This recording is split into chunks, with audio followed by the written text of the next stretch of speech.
भारत में soft drink market को लंबे समय से कोको कोला और पेप्सिको ने अपनी मजबूत पकड़ से नियंत्रित किया है। ये दोनों वैश्विक ब्रांड अपने व्यापक वितरण नेटवर्क और स्थानीय उत्पादों के माध्यम से हर आयु वर्ग तक पहुंच बनाने में सफल रहे हैं। लेकिन रिलायंस इंडस्ट्रीज द्वारा कैंपा कोला की रीलॉन्चिंग से भारतीय बाजार में एक नई चुनौती का उदय हुआ है। 1970 और 80 के दशक में कैंपा कोला ने भारतीय बाजार में अपनी पहचान बनाई थी और अब 2022 में रिलायंस ने इसे एक किफ़ायती विकल्प के रूप में पेश किया है।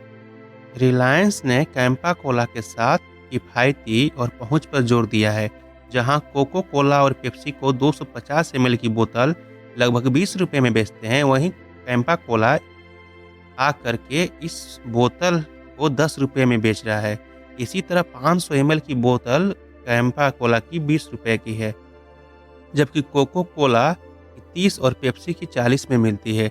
इस कीमत में कमी ने कैंपा को एक बजट फ्रेंडली विकल्प बना दिया है, जिससे मध्यम वर्गीय और किफ़ायती ब्रांड की तलाश करने वाले ग्राहकों के बीच इसकी मांग बढ़ी है। भारत में दोबारा से कोको कोला और पेप्सी की एंट्री 1990 के दशक में हुई, जब भारतीय बाजार खुला और विदेशी कंपनियों ने निवेश शुरू किया। कोका कोला ने थम्स अप का अधिग्रहण किया और इसे भारतीय स्वाद के अनुसार प्रमोट किया। वहीं पेप्सी ने खुद को युवाओं और नए जमाने के ट्रेंड्स के साथ जोड़ा और क्रिकेट व बॉलीवुड हस्तियों का सहारा लिया। कोको कोला ने अपनी ब्रांडिंग को पारिवारिक और खुशी के पलों के साथ जोड़कर एक भरोसेमंद इमेज बनाई। धंधा मतलब कोको कोला जैसे स्लोगन ने लोगों के दिलों में जगह बनाई। दूसरी ओर पेप्सी ने यंगिस्तान का वाव जैसे स्लोगन के माध्यम से युवाओं को टारगेट किया। ब्रांड एम्बेसडर के रूप में बॉलीवुड सितारे और क्रिकेटर शामिल होने से पेप्सी के विज्ञापनों को विशेष पहचान मिली। कोको कोला और पेप्सी ने ग्रामीण क्षेत्रों में अपनी पकड़ मजबूत करने के लिए 10 रुपये की सस्ती छोटी बोतलें भी पेश किया।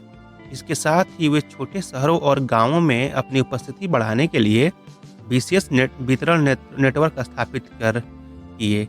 दोनों ब्रांड्स ने स्थानीयकरण को ध्यान में रखते हुए भारतीय स्वादों को ध्यान में रखकर मिरिंडा, फैंटा और स्प्राइट जैसे फ्लेवर्स लॉन्च किए।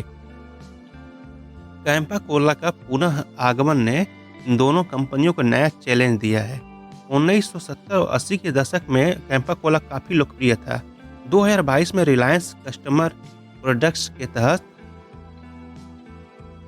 एक सस्ती और किफ़ायती पेय के रूप में पुनः प्रवेश किया। अपने पुराने ब्रांड नाम और किफ़ायती कीमतों के साथ कैंपा कोला ने सीधे कोको कोला और पेप्सी को चुनौती दी है। इसका मुख्य फोकस भारत के मूल्य संवेदनशील उपभोक्ताओं को आकर्षित करना है।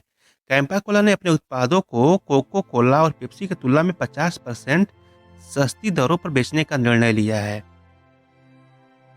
जो बोतल 20 रुपये की मिलती है पेप्सी की और कोको कोला की, उसको इसने 10 रुपये में बेचना शुरू किया है। इसके अलावा कैंपा कोला ने वितरकों को 6% से लेकर 8% तक का मार्जिन देने का ऑफर दिया है, जो अन्य कंपनियों द्वारा दिए जाने वाले 3.5 से 5% से अधिक है।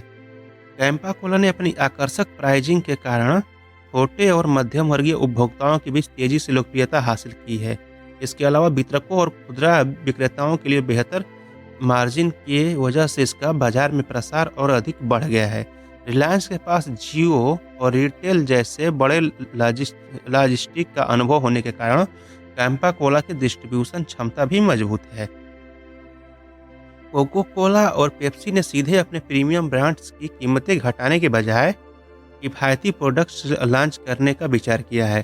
कोको कोला ने कैंपा कोला को टक्कर देने के लिए विशेष रूप से छोटे शहरों में 10 रुपये की बोतलें लॉन्च की है और दूसरी ओर रिमझिम जैसे क्षेत्रीय पेय का प्रचार किया है। दूसरी ओर पेप्सी ने खुद को इस कीमत प्रतिस्पर्धा के लिए तैयार किया है और यदि जरूरत पड़े तो किफ़ायती प्रोडक्ट्स पर काम करने का विचार कर रहा है। कोको कोला और पेप्सी ने कैंपा कोला की चुनौती का सामना करने के लिए भारतीय प्रचार अभियानों को बढ़ा दिया है। वे अपने ब्रांड्स को अधिक प्रासंगिक बनाने के लिए सोशल स्पेशल डिस्काउंट्स, ऑफर और ब्रांडिंग का उपयोग कर रहे हैं। कोको कोला ने विशेषकर ग्रामीणों और छोटे शहरों में प्रचार में इजाफा किया है, जबकि पेप्सी भी खुद को इन क्षेत्रों में स्थापित करने का अतिरिक्त प्रयास कर रही है।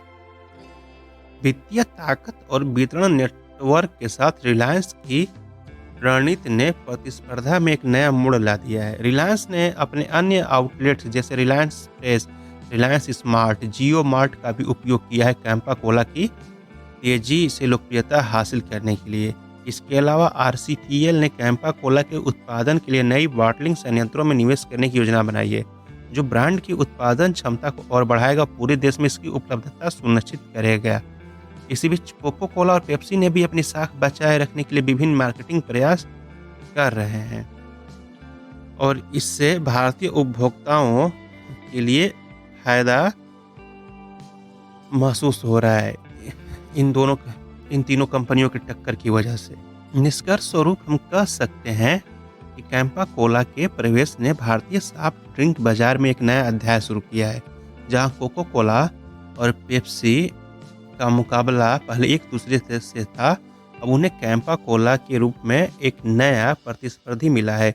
इस मुकाबले का फायदा भारतीय उपभोक्ताओं को हुआ है, जिन्हें अधिक विकल्प और सस्ती दरों पर उच्च गुणवत्ता वाले प्रोडक्ट्स मिल रहे हैं। कोको कोला और पेप्सी को अब अपनी रणनीति या अधिक लोकलाइज करनी होगी और प्रतिस्पर्धा के इस नए दौर में खुद को अनुकूलित करना होगा।